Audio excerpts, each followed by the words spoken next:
Okay guys, tutorial number 2. This is where we stopped last time. We made a server and we started the server. The problem we have with this server now, let's go and cover what is the node modules. So node modules, what exactly is that? Node modules is the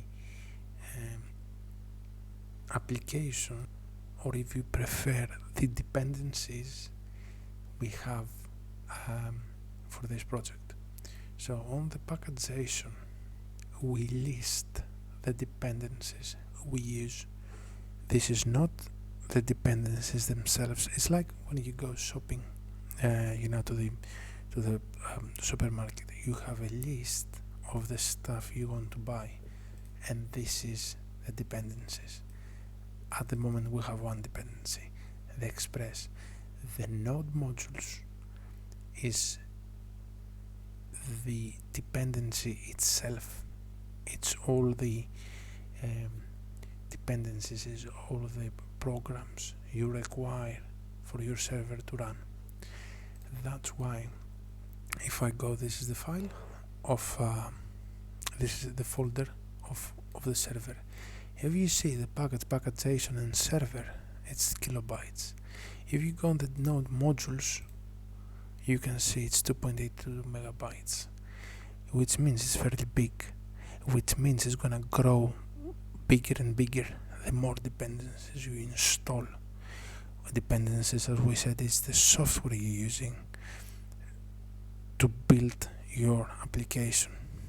Your application is like, you can think of it like being the Windows, and the dependencies is the software you're using. So in order for Windows to work, you need Skype, you need OBS, you need Chrome, you need email client. So all this, they're the dependencies. This file should not be, keep a note of that on your head, it should not be uploaded on the cloud later on. Let's go and see what happens if we delete. Can we delete the node modules? Yes, we can. So if we delete the node modules, we said this is the program itself. We're deleting, and we say delete permanently, and you see now the dependencies is gone. So now we have the list of the dependencies, but we don't have the dependencies themselves. So when I click on node server.js to run this one, it's gonna throw an error. The error is cannot find the module express, and this is the first dependency we have.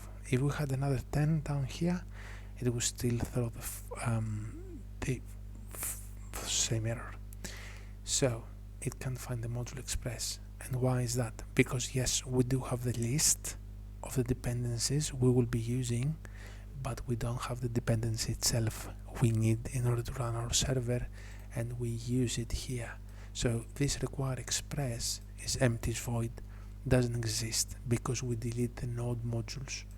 So when you download from GitHub or whatever a new application, you need to install the dependencies. You can install the dependencies in two ways. You can say npm install manually, one by one, express, right? Or ideally you want to install all the dependencies in one go. Yes, we do have only one dependency at the moment, but this list will grow bigger and bigger and bigger. So when we start a new project, when we download the code, first we have to download the dependencies themselves. So on the package local JSON, you can find the dependencies, which ones required, and then you can do npm I or npm install in order to download the dependencies. Now this command will store the dependencies. It's going to create the node modules, and when I write, I press twice the arrow up, node server.js, and I hit enter. Now you can see that the server is up and running. More on the next video.